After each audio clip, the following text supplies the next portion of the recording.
Good evening once again. My name is Mandy Strauss, bringing you the stories making headlines. An urgent court application by Namdeb to seek an interdict in the ongoing strike at its mines in the Karas region will be heard in the Windhoek High Court tomorrow. The Mine Workers Union of Namibia also indicated its intention to challenge this action by launching an urgent appeal to the court to force the company to uphold a 2009 agreement signed between them.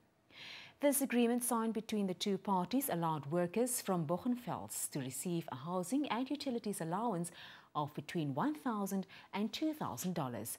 They could also stay for free in company accommodation. The MUN wants the court to rule in favor of this demand. The Windhoek High Court has sentenced a man who confessed to the killing, rape and abduction of a 4-year-old girl to 55 years in prison. Michael Roy was convicted and sentenced for raping and killing 4-year-old Queen Dausas at Keetmanshoop last year. High Court Judge Johan Swanepoel sentenced Roy to 35 years for murder, 19 years for rape and 6 for abduction, which 5 of the 6 years running concurrently with those of rape. The body of Queen Dausas was found on Thursday, the 28th of October last year, prompting outrage and demonstrations against her murder at Keetmanshoop and across the country. The Windhoek City Police has applied to the Safety and Security Ministry to grant them the mandate to investigate their own cases. Currently, the City Police can only arrest suspects and hand them over to the Namibian Police for further investigations. City Police's Senior Superintendent Jerry Shikeshu told NBC News that they had the ability to investigate some crimes while others needed to be investigated by the Namibian Police as per the Police Act under which the force was established.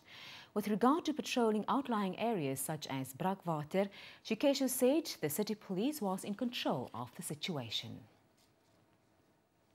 In business news, the European Union has agreed to include the concerns raised by the Namibian government at the 2009 Swakopmund meeting into the final Economic Partnership Agreement, EPA.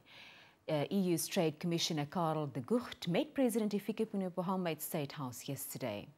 The aim was to boost negotiations on a comprehensive trade and development agreement between the EU and Namibia. De Gucht also held a meeting with Fisheries and Marine Resources Minister Bernard Esau, who is acting as Trade and Industry Minister. In international news, a senior US envoy has visited Tripoli to show support for Libya's new leaders, saying the National Transitional Council, NTC, was getting the country's many armed groups under control and that the aftermath of Libya's uprising would not be dominated by one faction. Jeffrey Feldman, the Assistant Secretary of State for Near Eastern Affairs, met Libya's new interim leader Mustafa Abdel Jalil on Wednesday, becoming the first official of the Barack Obama administration to visit the Libyan capital since Muammar Gaddafi's regime fell last month. The United States said its international partners have an enduring commitment to supporting the Libyan people as they chart their country's future. Moving on to sports news, the national rugby side lost their second game in a row at the Rugby World Cup in New Zealand this morning after going down 49-12 to Samoa. Samoa scored 6 tries while Namibia only managed to score 2. The game played at the Rotorua International Stadium turned out to be a one-sided affair as the strong Samoans dominated the scrum from the onset, which ended in a penalty try in the first minute of the game. The Namibian team took more than 60 minutes to register their first points as centre Dani van Wyk crossed the try line after good work from left wing Llewellyn Winkler. And those were the headlines for today. Until next time, it's good night.